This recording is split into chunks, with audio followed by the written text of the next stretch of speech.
Good morning students. आज हम लोग भारत में राष्ट्रवाद चैप्टर का भाग 2 देखेंगे, जिसमें गांधी जी के द्वारा चलाया गया एक महत्वपूर्ण आंदोलन असहयोग आंदोलन के बारे में अध्ययन करेंगे। गांधी जी 1915 में भारत आने के बाद संपूर्ण भारत की यात्रा के उपरांत उन्होंने 1917 में चंपारण सत्याग्रह, 1918 में खेड़ा सत्याग्रह और 1918 में ही अहमदाबाद मिल विवाद को सफलतापूर्वक सुलझाने के बाद उनकी लोकप्रियता काफ़ी बढ़ चुकी थी। इसी बीच अंग्रेज़ों द्वारा रॉलेट कानून तथा 13 अप्रैल 1919 को जालियांवाला भीषण हत्याकांड करवाने के बाद गांधी जी, जो प्रथम विश्व युद्ध में अंग्रेज़ों को भारत के सैनिकों को उसमें शामिल करने के लिए प्रेरित किया था, जिसके कारण अंग्रेज़ों ने उन्हें रिक्रूटिंग सार्जेंट की उपाधि भी दी थी,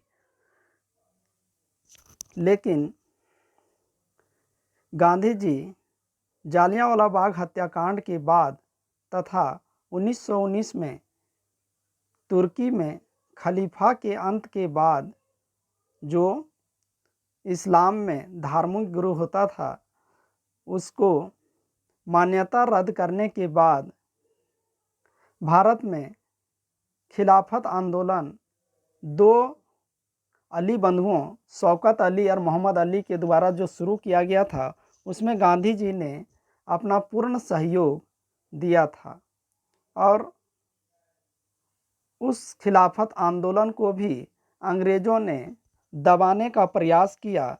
इन कारणों से गांधी जी ने असहयोग आंदोलन को शुरू करने का निश्चय किया। यद्यपि गांधी जी ने असहयोग के बारे में अपनी प्रसिद्ध पुस्तक हिंद स्वराज, जो 1909 ईस्वी में प्रकाशित हुई थी, उसी में उन्होंने जिक्र किया था कि भारत में ब्रिटिश शासन भारतीयों के सहयोग से ही स्थापित हुआ था और यह शासन इसी सहयोग के कारण चल पा रहा है।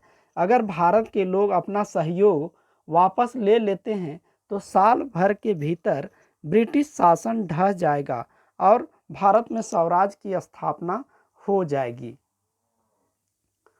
गांधी जी ने असहयोग आंदोलन के विचार को चरणबद्ध तरीके से आगे बढ़ाने का प्रयास किया। उन्होंने सुझाव दिया कि इसमें क्या क्या गतिविधियां करनी है। इसके पहले ही गांधी जी 1 अगस्त 1920 ईस्वी को असहयोग आंदोलन शुरू कर चुके थे और इसका समर्थन दिसंबर 1920 ईस्वी में कांग्रेस के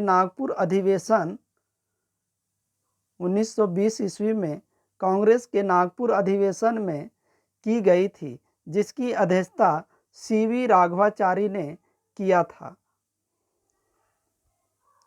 और इस नागपुर अधिवेशन में असहयोग आंदोलन को पूर्ण समर्थन दे दिया गया और इसके बाद आंदोलन को चरणबद्ध तरीके से आगे बढ़ाने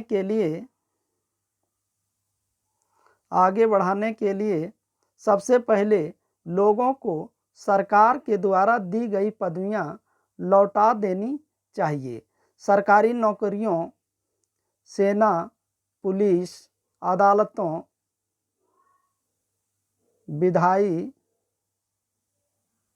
विधायी परिषदों, स्कूलों, विदेशी वस्तुओं का बहिष्कार करना चाहिए। अगर सरकार दमन का रास्ता अपनाती तो व्यापक रूप से सविनय अवज्ञा आंदोलन शुरू किया जाएगा। पहली बात ये थी कि सहयोग नहीं करना है, मतलब नौकरी, सेना, पुलिस, अदालत सभी जगह का बहिष्कार करना है, नौकरी को त्याग देना है, पदवी या उपाधि को लौटा देना है और विदेशी वस्तुओं का बहिष्कार करना है।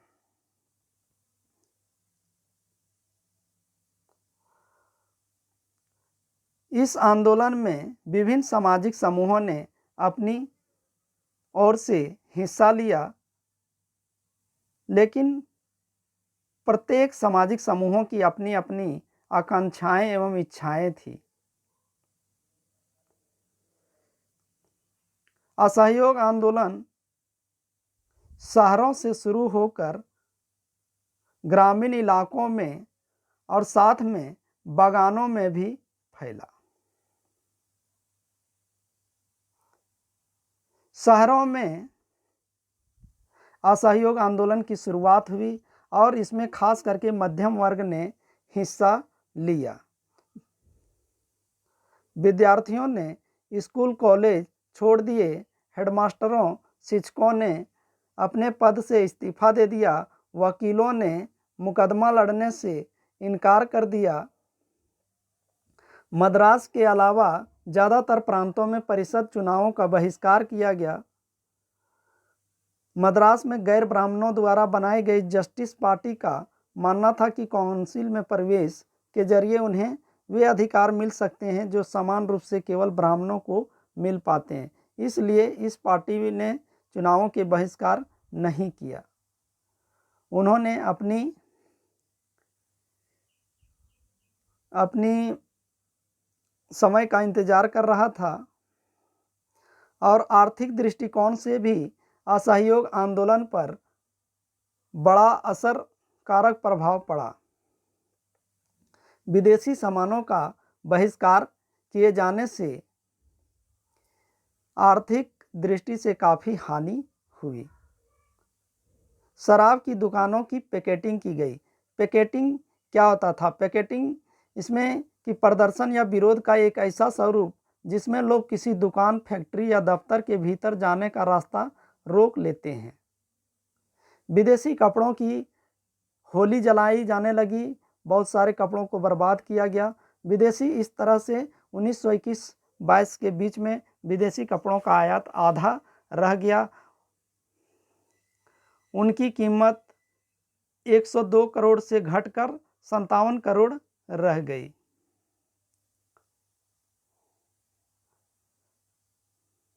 भारतीय कपड़े पहनने से भारतीय कपड़ा मिलों और हथकरघों का भी उत्पादन बढ़ने लगा। हथकरघा मतलब हाथ से कपड़ा बिनने की मशीन।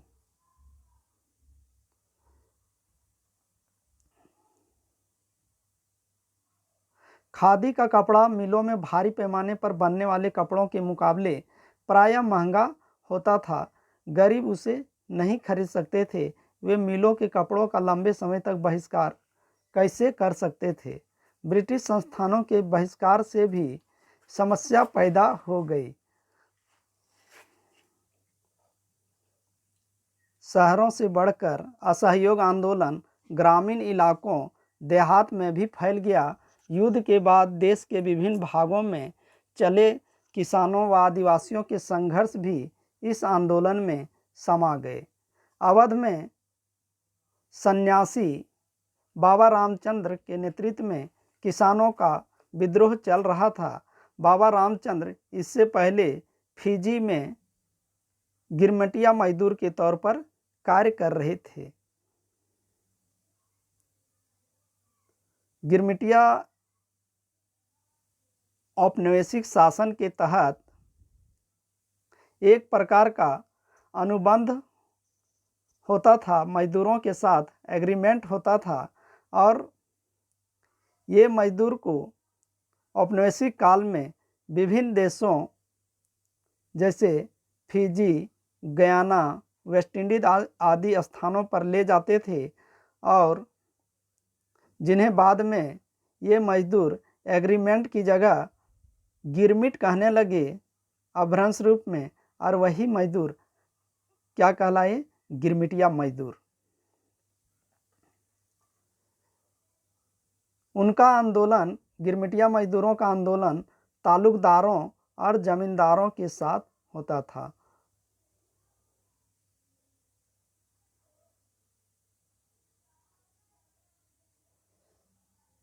तालुकदारों और जमींदारों। तालुकदार क्या होता था? जैसे औपनिवेशिक काल में उत्तर भारत में बहुत बड़े गांवों को तालुका कहा जाता था, जो उस जमीन में उसका हक होता था, उसे तालुकादार कहते थे।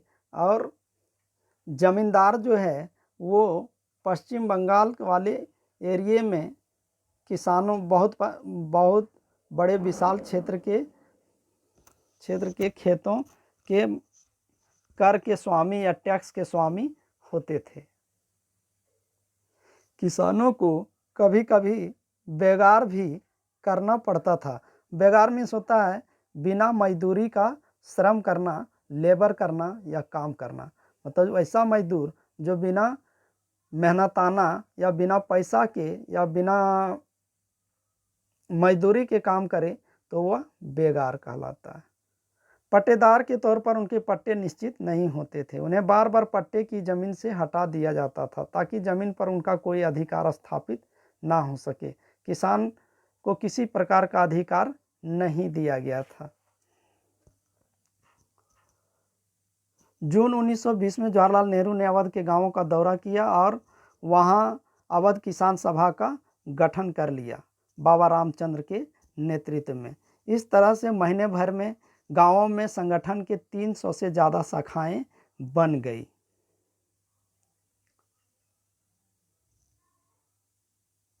आदिवासी किसानों ने महात्मा गांधी के संदेश और स्वराज के विचार का कुछ और ही मतलब निकाला। आंध्र प्रदेश की गुडेम पहाड़ियों में 1920 के दशक में एक उग्र गुरिल्ला आंदोलन फैल गया।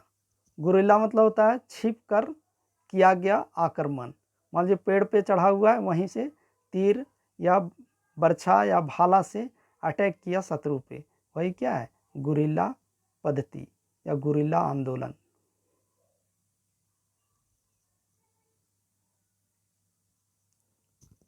गुडेम की पहाड़ियों में वहाँ का जो सबसे प्रसिद्ध व्यक्ति के रूप में उभर कर सामने आया, उसका नाम था अल्लूरी सीताराम राजू। उन्होंने इस क्षेत्र में आदिवासियों का नेतृत्व किया और उनका मानना था कि वह सटीक खगोलीय अनुमान लगा सकते हैं और लोगों को स्वस्थ कर सकते हैं तथा गोलियां भी उन्हें नहीं मार सकती।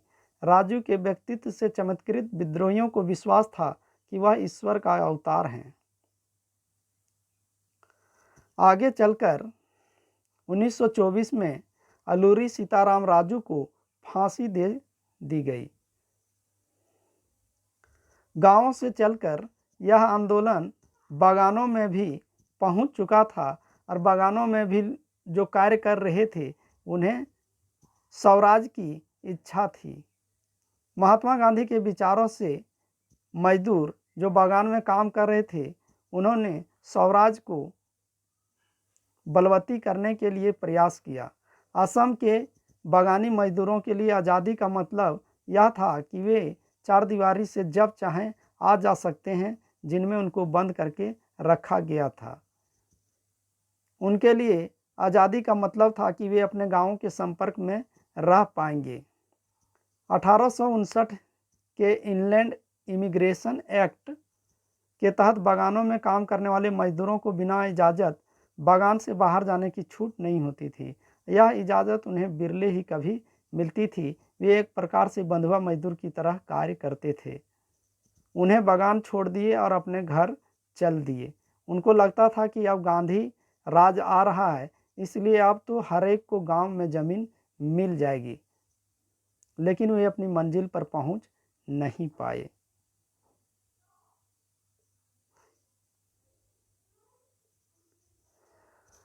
इन सारी गतिविधि चल ही रहा था कि तब तक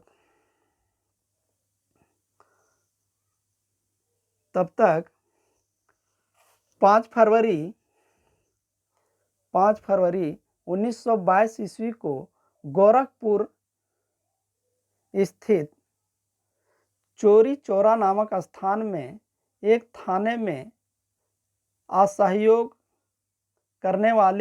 असहयोग आंदोलन चलाने वाले आंदोलनकारियों के द्वारा थाने को जला दिया गया, जिसमें काफ़ी संख्या में पुलिस मारे गए। इस घटना से गांधी जी का मन बहुत व्यथित हुआ और